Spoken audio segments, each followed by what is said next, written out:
কেমন লাগছে ভালো লাগছে, হ্যাঁ কিন্তু মুখটা একটু অচেনা অচেনা হয়ে গেছে। হায় ভগবান, কনের বাবাই নাকি লাস্টে কনেকে চিনতে পারলো না।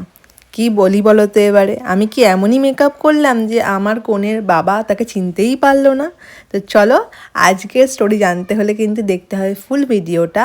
আমি হলাম মেকআপ আর্টিস্ট তনুশ্রী, আর আজকে আমার একটা নতুন ব্লগে তোমাদের সবাইকে জানাই স্বাগত। তো এইটা হলো আমার 24 জানুয়ারির ব্রাইডের গল্প। তো দেখো, লোকেশনে পৌঁছে গেছি এবং এসেই কিন্তু আমরা ম্যান্ডেটরি বিয়েবাড়ির রসগোল্লা পেয়ে গেছি, এটা খাবো এখন আমরা। আর আমিও একটু আয়নার সামনে পোজ মেরে নিলাম।